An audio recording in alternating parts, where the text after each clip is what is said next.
"Kakek," desis Pakualam. Laki-laki tuan itu tersenyum lalu berdiri menyambut Pakualam. "Kakek Mengku di sini." "Iya anak mas, silakan duduk." Pakualam masih belum bisa memahami apa yang sedang dia temui. Mengapa pedagang sayur di pasar mikro Kampung X itu ada di sini, duduk di tengah beberapa orang yang nampak dari gesturnya sebagai anak buahnya. Rupanya kakek Mengku membaca situasi yang dialami Pakualam. Maka kakek Mengku segera membuka pembicaraan. "Anak mas, bukankah tempo hari anak mas pernah mengatakan ingin berjumpa dengan Mr. X pertama dari Kampung X? Menurut anak mas juga, anak mas mendengar kalau dia menyisi dari kehidupan ramai ke tengah alas mentau untuk bertani. Nah, anak mas, sekarang anak mas sudah berada di lahan pertanian yang dibangun Mr. X pertama itu. Nama asli Mr. X pertama itu adalah Pa Mengku Jagat, biasa dipanggil kakek Mengku." Pakualam terkejut. Wajahnya nampak berbinar sekaligus terkejut.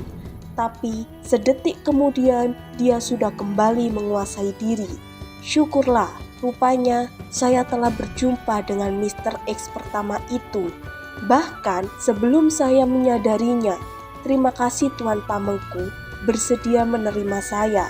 "Ah, sudahlah anak mas, panggil kakek Mengku saja seperti sebelumnya. Semua yang ada di sini juga memanggil aku dengan sebutan itu." Orang-orang yang ada di sekeliling kakek Mengku tersenyum mengiyakan. Sejurus kemudian, kakek Mengku mengajak semua makan malam. Mereka masuk ke ruangan tengah. Pakualam menduga disitulah hidangan disiapkan.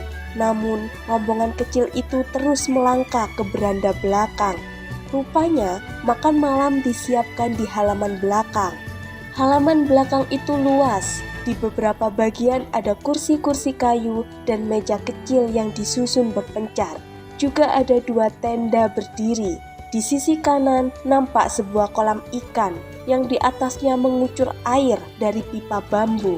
Sementara di sebelah kiri ada kebun kecil.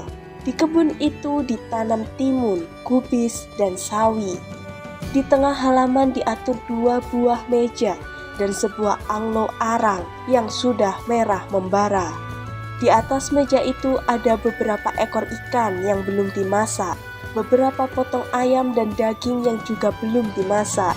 Ada pula nasi, sayuran segar, sambal, jagung, ubi, kerupuk, dan minuman hangat serta panas. Beberapa orang dengan cekatan segera membakar ikan, ayam, daging, dan jagung. Sementara kakek Mengku mengajak Pakualam duduk melingkari perapian yang sudah disiapkan. "Inilah lahan pertanian itu anak mas. Anak-anak muda itu datang dari berbagai desa di Kampung X. Mereka semua potensial. Tidak semua cerdas dan pintar, tapi semua memiliki potensi. Bahkan kami pernah lakukan uji intelijen. Ada di antara anak-anak muda ini yang IQ-nya hanya 78,49. Kami melihat mereka sebagai potensi. Yang penting mereka pekerja keras dan tekun. Jangan diajak berpikir karena itu bukan potensinya. Beri mereka pekerjaan dengan instruksi yang detail dan jelas. Beri pula mereka konsekuensi-konsekuensi jika tugasnya meleset. Maka mereka akan bekerja dengan baik." Seseorang mendekat. 2 buah minuman panas diantarkan kepada mereka berdua, juga sepiring ubi rebus dan jagung bakar. Anak muda yang mengantar itu basa-basi sejenak, lalu kembali ke pos tugasnya membakar jagung. Orang-orang yang pintar, cerdas, tidak akan mau bekerja di kebun berpanas-panasan, anak mas. Kita sebaiknya memposisikan orang sesuai dengan potensinya. Termasuk anak muda yang mengantar minuman tadi. Dia hanya lulus sekolah dasar. Karena memang dia tidak mampu kalau dipaksa melanjutkan sekolah. Pengakuannya, otaknya nggak kuat. Tapi dia pekerja keras dan tekun. Dia mau terus belajar hal-hal baru.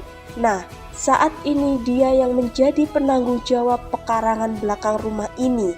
Luasnya 0,5 hektar. Dia bisa mengajukan usulan akan diapakan lahan ini dan dia bisa melakukannya. Obrolan pun berlanjut sambil makan malam.